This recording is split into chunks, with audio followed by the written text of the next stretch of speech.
Voilà, mon révoltaï parachat Vaïra Dvar Torah. Alors, je voudrais rappeler que dans cette paracha, on a la mitzvah, une des mitzvot qui donne jusqu'aujourd'hui le srout au peuple d'Israël, les moments les plus durs, les moments du jugement. On y le jour de Rosh Hashanah, qui est lui le vrai jour du jugement. N'oubliez pas que Yom Kippour, c'est le jour de rattrapage.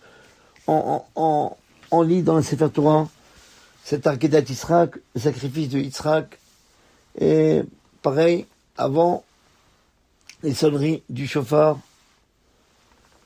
on va chanter ce chant de Haït Sha'arei Ratzon, Oslichot. D'ailleurs, c'est ces chansons que j'ai mis. Aujourd'hui, il y a une chanson qui est le minag des Syriens, à l'origine, qui commence par Imafez Rova Aken, on rappelle en style poétique, la Akedat Yitzhak, pour dire que l'Akedat Yitzhak, c'est tellement important, combien c'est grand, c'est grandiose, c'est géant de Avraham Avinu, d'avoir écouté Hachem, sans discuter, sans lui poser des questions. Comme dit le Rambam, la plus grande force d'Avraham, c'est qu'il aurait pu poser des questions à Dieu. Mais attends, ce que tu m'as dit hier, c'est pas ce que tu me dis aujourd'hui. Hier, tu m'as dit Ki be Yitzhak ikarel et Chazara, que toute ma descendance, elle va sortir de Yitzhak. Tous mes enfants, ne croient pas que c'est Ishmaël, tout en avenir. Tout en avenir, c'est qui? C'est Yitzhak. C'est Yitzhak que toute ta descendance, elle va sortir. Alors, Abraham aurait pu seulement faire toute la Akedah, faire tout ce qu'Hachem lui demandait. Mais en lui posant une petite question, en disant à Dieu, mais comment c'est possible? Hier, tu m'as dit que toute ma descendance, tous mes enfants, ils vont sortir, tous mes petits-enfants, toute ma descendance, elle va sortir de Yitzhak. Et aujourd'hui, tu me dis, prends Yitzhak et sacrifie-le. Ça va pas ensemble. Mais la force d'Avraham Avinu, c'est de ne pas poser de questions. Il n'a même pas posé de question à Dieu. Pourquoi? Le principe, c'est le suivant. Adavek et non cheshbonot. Celui qui est collé à Dieu, il ne fait pas de calcul. Il lui fait confiance. C'est pas son problème. Dieu, il lui a demandé de faire une mitzvah. Il fait cette mitzvah. Maintenant, comment ça marche? C'est pas ton problème. Hachem, il va s'arranger pour que ça marche bien. En tous les cas, il faut savoir, l'épreuve de la Akedah du sacrifice de Yitzhak n'est pas seulement l'ordre de sacrifier Yitzhak. Durant tout, on va voir maintenant, que durant tout le chemin pour faire la Akedah, il y avait, on a posé devant Avraham Avinu une série de nisyonotes, d'épreuves, une épreuve après une autre, une difficulté après une autre, pour lui rendre difficile ce travail, cette épreuve, pour ne pas qu'il résiste à cette épreuve-là, parce que le Satan, il savait que cette épreuve-là va donner beaucoup de srout, l'Akedat Yitzhak, le sacrifice de Yitzhak, elle va donner beaucoup du mérite au peuple d'Israël, et il ne voulait pas. Et voilà, on va voir quelques exemples. Voilà, par exemple, au milieu de son chemin, le Satan, il a voulu faire regretter Abraham, et il lui donnait des prétextes et des prétextes différents. Il lui dit d'abord au début, dis-moi, Abraham, quand tu vas mourir après 120 ans, on va te demander des comptes sur le fait que tu as tué un enfant à toi. N'oublie pas que cette mitzvah-là, c'est une mitzvah pas seulement pour les juifs, mais même pour les goïms. C'est une des mitzvot de Béné Noir, des enfants de Noir. Abraham lui dit, moi je suis prêt. Qu'on m'accuse dans le ciel d'avoir tué mon fils, mais tout ça pour faire la volonté d'Hachem qui m'a demandé de faire la Kedah. Le Satan, il va plus loin, il dit, tu vas hériter le Gehinam, l'enfer, pour cette action-là. Abraham lui dit, si c'est la volonté d'Hachem, que je sacrifie mon fils, et que je serai en même temps châtié et puni au Gehinam, à l'enfer, je suis prêt à faire cela avec un cœur parfait. Le Satan, il a vu que Abraham, c'est pas n'importe qui. Abraham, c'était un géant. Il a compris qu'il ne va pas réussir avec lui. Eh bien, il passe après à Yitzhak. Il voulait agir auprès de Yitzhak. Le Satan, il vient, il dit à Yitzhak, tu te rends compte, ta mère, il n'a pas honte ton père. Il lui a rien dit. Il n'a pas dit qu'il va faire la Kedah, le sacrifice. Combien elle a voulu un enfant? Combien elle a prié pour avoir ce droit de t'avoir? Finalement, Hachem lui a donné un enfant. Maintenant, elle va le perdre. Encore. Le Satan, il rajoutait Sarah. On sait que Sarah, elle est plus grande qu'Abraham en prophétie. Eh bien, je ne comprends pas. Si le tzibouï, cette ordonnance de la Kedah, du sacrifice, c'était une névoie, c'était une prophétie qu'Abraham il a eue, que Dieu lui a parlé, pourquoi il n'a pas parlé à ta mère? Et en plus, quand tu vas te laisser faire, il n'y aura pas un cavode pour ta mère, elle va souffrir durant toute sa vie. Yitzhak, il lui répond, moi, je suis pour l'instant avec mon père, j'ai la mitzvah de respecter mon père. Le Satan, il voyait l'obstinence de Yitzhak, il lui dit, si on va te tuer, qui va hériter la yeshiva de ton père? Ishmaël, ton frère, l'homme le plus bas, qui a fait les 3 fautes les plus importantes, c'est lui qui va être à la tête de la yeshiva de 180 000 élèves. C'est pas un chilou Hashem de laisser ton frère comme ça prendre la place. Yitzhak, il a vu qu'il va tomber dans le panneau du Satan, du Yetzer Hara. Alors, il a dit, pourquoi il a dit à Abraham, Avi, mon père, 2 fois, pour lui dire, papa, aide-moi. Donne-moi une réponse pour répondre au Satan. Abraham, il répond à Yitzhak, il lui dit, 2 choses l'une. Si Ishmaël, il ne mérite pas d'être le Rosh Yeshiva, celui qui s'occupe de la Yeshiva, eh bien, Hachem, il va nommer une autre personne. Non, pardon. Si Ishmaël ne mérite pas d'être le Rosh Yeshiva, eh bien, Hachem, il va envoyer un bélier ou un agneau pour qu'on sacrifie le bélier et pas toi. Et si il n'y a pas de bélier à ta place et que je dois faire la shechita, je dois te tuer, faire le sacrifice de Yitzhak, eh bien, c'est un siman, c'est un signe. Il veut de Ishmaël pour qu'il soit le Rosh Yeshiva et non pas toi. Eh bien, et si c'est la volonté de Dieu, donc, il faut accepter cela avec un cœur parfait. Le Satan, il voit qu'il n'arrive pas à obtenir ce qu'il veut. Qu'est-ce qu'il a fait? Il aura créé au milieu, il a la possibilité de tout faire par la force de la Touma. Il a créé un fleuve et ils sont entrés dans le fleuve, dans l'eau. Et Abraham, il portait dans ses mains des bois pour faire le sacrifice qu'il a amené avec lui pour la Hakeda. Et maintenant, c'est pour ça d'ailleurs dans la Hakeda c'est marqué Haitzim, les bois, c'est les bois qu'il a pris, c'est avec un article défini. Et maintenant, qu'il va dans l'eau, non seulement il est obligé d'attraper les bois, mais il doit attraper les bois avec les mains levées à son âge. Pourquoi? Pour ne pas que les bois ils se mouillent après, ils vont pas pouvoir allumer et faire le korban, la Kedat Yisraël, comme il faut. Maintenant, question, et pourquoi donc Abraham Avinu a-t-il pris avec lui du bois? Il aurait pu trouver du bois là, à l'endroit de la Kedah. Mais Abraham Avinu, il savait avec qui il avait affaire.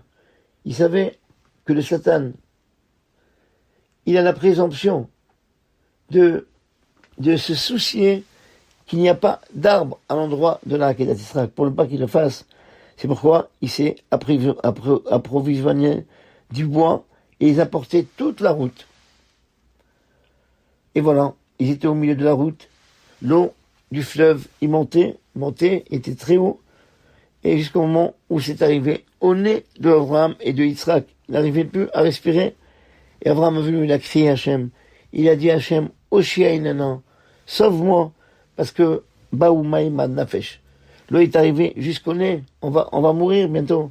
Et à ce moment-là, Hachem, il a donné l'ordre au Satan de les laisser tranquilles. Abraham et Yitzhak, ils continuent leur chemin. Abraham, il voit une montagne. Il voit que la montagne, plus il avance, plus elle s'éloigne de lui. Il y a marqué, Vayar et Tamakom, Merachok, il a vu l'endroit de loin. C'est quoi? C'est bizarre. Voilà, une autre épreuve. Et là, Abraham Avinu, il dit à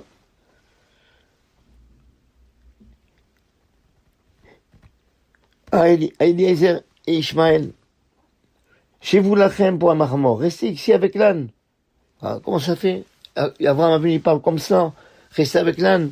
Nos sages ont dit, ça veut dire chez vous lachem pour un marmor, restez ici avec l'âne. Vous êtes un peuple qui ressemble au Hamor, à l'âne. Est-il possible que Abraham, il parle comme ça à ces deux personnes qui étaient avec lui, de les traiter de Hamor, d'âne, Eliezer, Rosh Yeshiva, Eliezer, qui était le chef de la Yeshiva d'Abraham, que toute la vie de Eliezer, il puisait la Torah de son maître et il abreuvait aux autres. Et Abraham Avinu, il le traite de Hamor, et Ishmaël, son fils, qu'il aimait comme Yitzhak, comme c'est marqué au début, Asher Ahavta, tu dois faire le sacrifice de ton fils, Alors Abraham dit, mais j'ai deux fils. Il dit Asher Ahavta, que tu aimes. Alors il lui dit, et Yitzhak, il lui dit, c'est Yitzhak. Et donc vous voyez, donc quand il a dit, ton fils que tu aimes, Abraham Avinu lui dit, mais Hachem, moi j'aime les deux enfants. Donc de là on voit qu'Abraham il aimait Ishmaël, c'était son fils quand même. Eh bien, comment il le traite ici de Hamor? Eh bien, le Beth Lévi dit, ça faisait c'était une partie du Nisayon, de l'épreuve. Quand Abraham, il a été pour faire le sacrifice d'Israël, il s'est dit, même si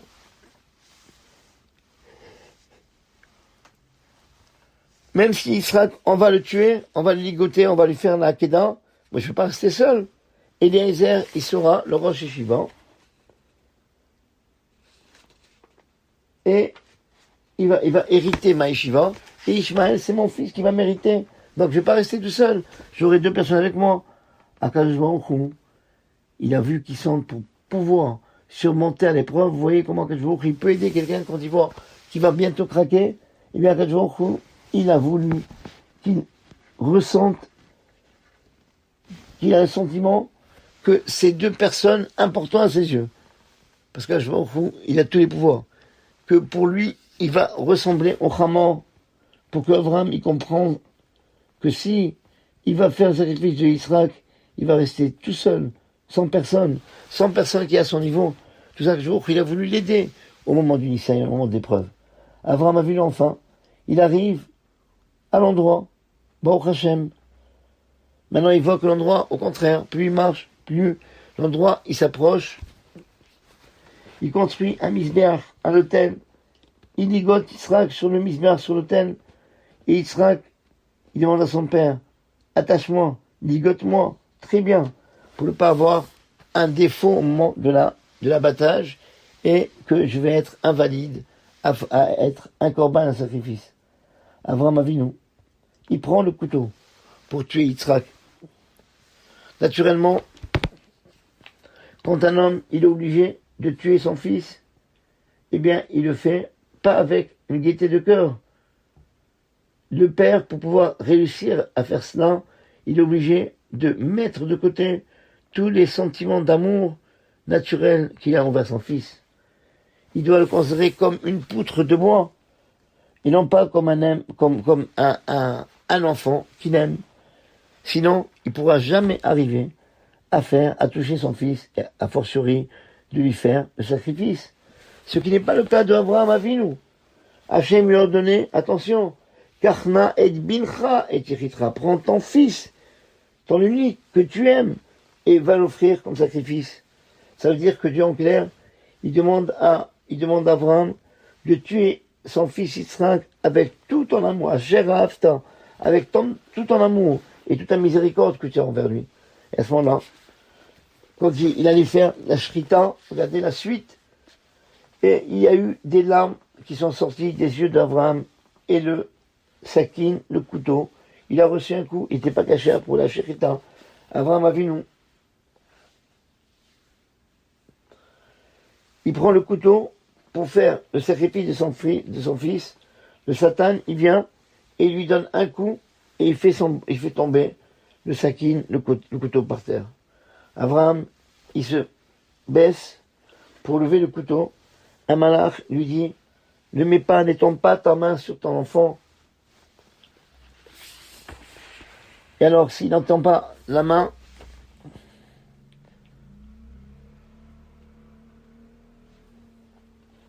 comment il peut faire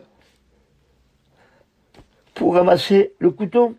Il lui dit le malach, ne lève pas le couteau, laisse-le par terre. Et Abraham, il fait semblant de rien. Il n'écoute pas le malach. Il pense, c'est certainement encore le Satan qui ne veut pas me laisser faire. Il refuse que je fasse la volonté de Dieu. Et là, à ce moment-là, vous comprenez pourquoi il y a un deuxième ange qui vient du ciel et qui lui dit, maintenant je sais que tu crains Hachem. Et le Gaon du Vina, il dit, d'où il savait qu'il craignait Hachem? D'où il savait? Alors, il lui dit, Mimeni, de moi. Tu vois bien que chaque fois qu'on fait une mitzvah à mon réveil au taille, on crée un malach. Le malach, des fois, tu as fait une mitzvah, mais tu t'es pas bien comporté. Tu as été faire ta tefila, mais au milieu du Kaddish, tu as parlé, tu n'as pas fait toute ta tefila comme il faut, toute ta prière comme il faut. Pour tous les mitzvahs, c'est comme ça. Tu as fait Kibbutz Avayim, tu leur as donné à manger. Mais une façon de donner à manger à ses parents. Tu peux pas lui amener un plat comme ça, lui, tiens, mange. Non, c'est pas un kavod. Il faut faire comme on va voir dans 2 ou 3 parachutes, comment Yaakov, il parle à son père quand il lui donne à manger. Il lui a dit, Yakoum, avis, que mon père, il accepte, il daigne de se lever, Veochan mitzet beno, pour manger la chasse de son fils. Voilà, c'est comme ça qu'il faut parler. Et donc, il lui dit, tu vois, si tu fais la mitzvah de Kibbutz Avayim, tu amènes à manger à ton père, mais tu n'as pas fait dans les modalités qu'il faut. Le malach que tu crées, parce que chaque mitzvah, on crée un ange, cet ange-là, il a une tare physique, quelque chose qui ne va pas, pour montrer que la mitzvah qu'on a fait n'est pas complète. Si quelqu'un, il a traîné les pieds, eh bien, vous allez voir, par exemple, un malach qui est boiteux, qui va pas bien marcher. Pareil pour celui qui se réveille pas pour faire la mitzvah comme il faut. Il va créer un malach qui traîne la patte. Non seulement on crée un malach quand on fait une mitzvah, mais le malach, il ressemble à la personne qui l'a créé. Et donc, il lui dit, tu sais, d'où tu sais que Akadosh Baruch Hu, il a accepté? D'où tu sais que tu crains Dieu? Parce que le deuxième malach qui est venu, c'est cet ange qui est venu, qui a été créé par la mitzvah d'Avraham Avinu quand il a fait l'Akedah. Il lui dit, regarde moi, je suis complet, je suis entier, j'ai pas un seul moum, j'ai pas un seul défaut dans mon corps. Donc tout prouve comme quoi la mitzvah que tu as fait, elle est entière. Tu dois pas te soucier. Arrête-toi là, c'est tout ça. Les jours qui voulaient t'éprouver. C'est ça le verset qui dit, qui irait Elohim Ata, d'où tu sais, Mimeni, de moi. Moi je suis un malach qui a été créé par Akedat Yisraël. Maintenant je sais.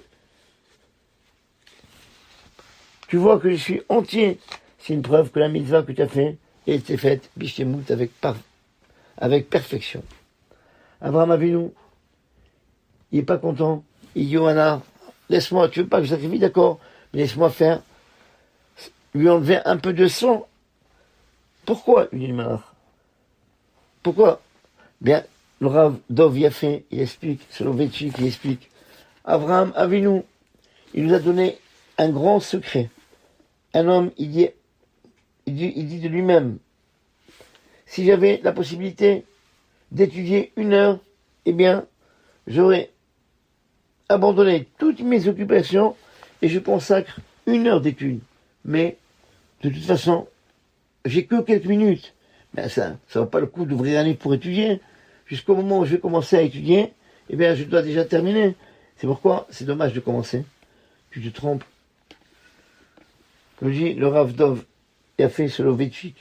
Il dit comme ça. Tu te trompes. C'est pas dommage. C'est dommage de ne pas commencer. Même 5 minutes, c'est quelque chose.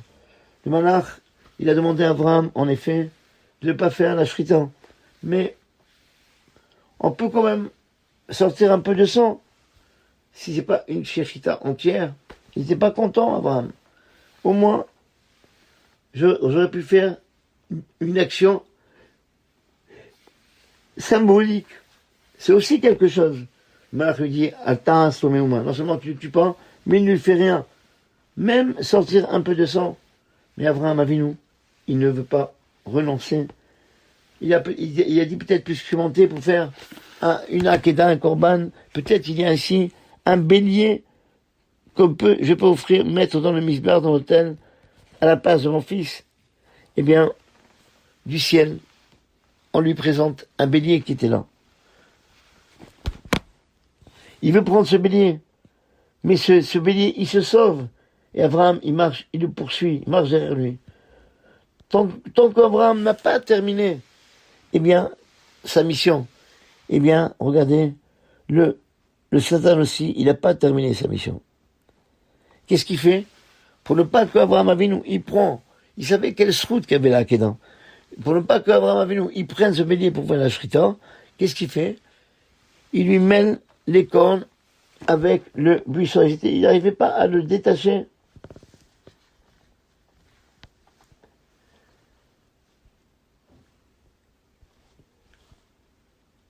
Avec les cornes. Ces cornes étaient pris dans le buisson. Le Satan, il a voulu déranger Abraham, mais à la fin, ça a servi Abraham pour que le sacrifice qu'il voulait faire, il était entremêlé dans le buisson.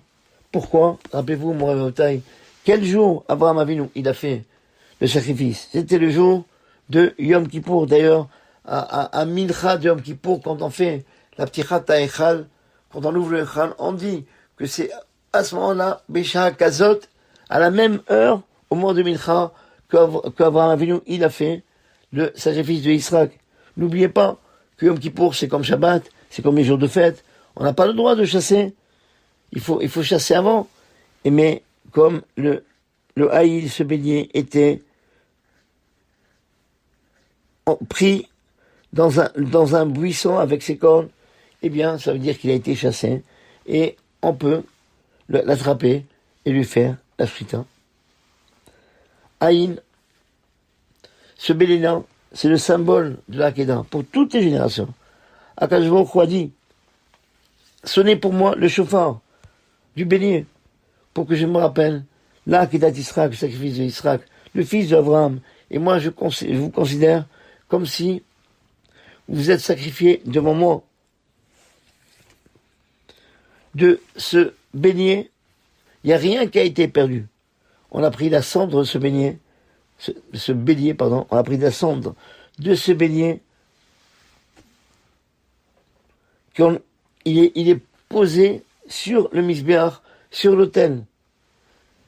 Des 10 nerfs que ce bélier avait, on les a récupérés pour ces 10 cordes, pour faire le violon de David, que grâce à ça, il a pu chanter les Téhilim.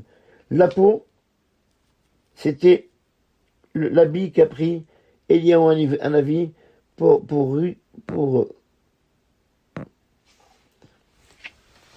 se créer un vêtement avec lequel il a combattu les 2 cornes. On a fait avec les 2 cornes des chauffards. Avec la corne gauche, c'était le chauffard de Matan Torah, le don de la Torah. Avec la corne de droite, le chauffard Ben Hashem, le chauffard du Mashiach. Comme ça, c'est marqué dans Pirkei des Rabbi Eliezer, dans le Perek Lamed Aleph. Pourquoi ce bélier de l'Akedah, il va servir comme srout au Bnei Israël?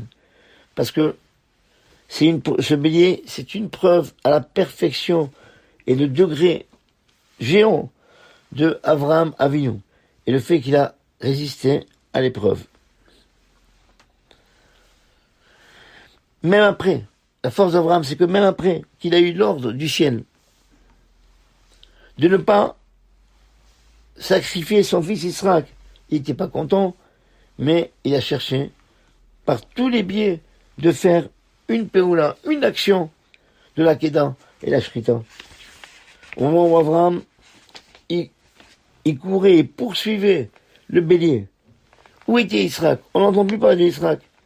Israël, Abraham Avinu, il le cherche, il le trouve pas. Et là, à ce moment-là, les Balei Tosfot, ils ramènent que Yitzhak, il a été étudié à Torah 3 ans dans le Gan Eden. Même à la Levaya, à l'enterrement de sa mère, il n'est pas venu. Abraham Avinu, il se plaint pas sur ça. Il rentre chez lui, et à ce moment-là, il lui demande que, et là, à ce moment, il a su que Sarah Imenu, il a appris la Akedah, que son fils a été peut-être sacrifié. Et elle est morte. Et Abraham Avinu, il s'est posé la question, quoi, c'est ça la Torah? C'est ça la récompense de la Torah? Et pourtant, un homme normal, il devait poser cette question. Abraham Avinu, il n'a pas de question. Le sage ont dit, Sarah, elle n'est pas morte à cause d'Akedah. Elle devait mourir. Parce que c'était le moment où elle devait partir de ce monde. Comme c'est marqué dans Parashat Chaïsra, qu'on va lire la semaine prochaine, il y a marqué Vayu Chaïsra, voici les années de vie de Sarah. On dit 127 ans. Et après, il y a marqué encore une fois, Shene Chaïsra, ce sont les années de vie de Sarah. Pourquoi c'est répété 2 fois? C'est pour nous dire, moi, ne crois pas que Sarah, elle a fait la volonté de Dieu, elle est morte à cause de ça. Non. Shene Chaïsra, ça veut dire, c'était la vie qui était prévue depuis le début. Pour Sarah Imenu. Donc quelqu'un prévoit. Hachem, il a prévu qu'elle devait mourir comme ça. Elle devait mourir à cet âge-là. Donc elle est morte, non pas parce qu'elle fait la Kedah, mais son moment est arrivé de mourir. Et il y a marqué En Haïtza Ventivuna Neged Hashemesh. Par rapport aux morts, c'est que je il a décidé de prendre quelqu'un, il peut le prendre.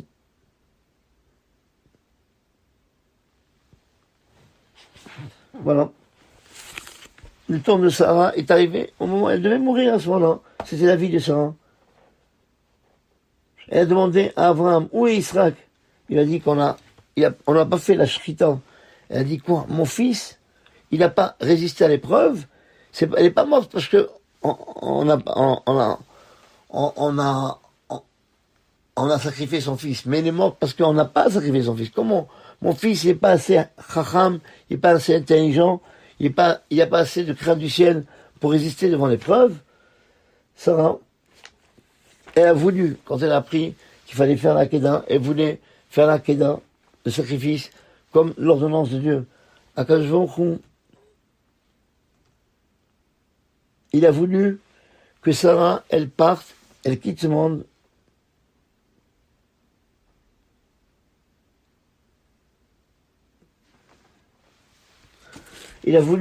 Sarah a voulu que son fils, on fait la Kedah comme la volonté de Dieu. Akadosh Baruch Hu, il voulait que Sarah ait le srout mérite qu'elle meure dans la volonté que son fils, il fasse ses mitzvot. Voilà, mon Otaï. Regardez un peu toutes les épreuves qu'il y avait. Donc, quand on les textes, on a l'impression qu'il y a une seule épreuve, l'épreuve de la Kedah.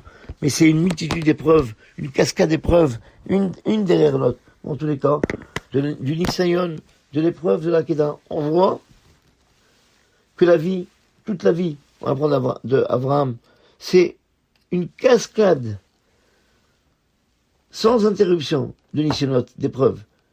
Un Nisayon entraîne un autre, une épreuve entraîne un autre. Eh bien, tu as résisté à une épreuve, ne pense pas que maintenant tu peux te reposer.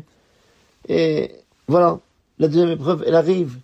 C'est pourquoi il faut rester toujours éveillé, avec toutes tes forces, pour pouvoir, B'ez Hashem, résister à cette épreuve qu'on a maintenant, et on pourra résister après aux autres épreuves, puisqu'on connaît le Satan, on connaît sa force, et là on se protège, car je fasse en sorte que, comme on dit tous les matins, chez nous l'idée Nisayon, on ne viendra pas, on n'arrive pas ni au Nisayon, ni à l'épreuve, ni à avoir honte. Ces deux mots, ils sont dit ensemble pour dire, on demande à Dieu, mais du monde, ne met pas devant l'épreuve, parce que si on est devant l'épreuve, on sera devant la honte.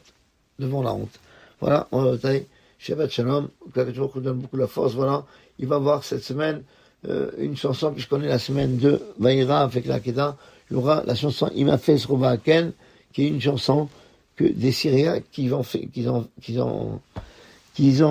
créé, ils ont composé en style poétique la Akedah. Et donc voilà, c'est cette chanson que, parmi les chansons que j'ai données, il y a des chansons pour Shabbat, il y a des chansons pour la joie, il y a une chanson spécialement pour la Akedat Yisraël. Voilà, Shabbat Shalom, et que B'at Hashem, que toute notre vie soit sans épreuve, mais savoir faire la Asot Retzon Konehem, faire la volonté de Dieu, Sassim Ushmechim, soyez contents et être contents du service de Dieu et du fait qu'on fait confiance à Dieu. Amen. Shabbat Shalom.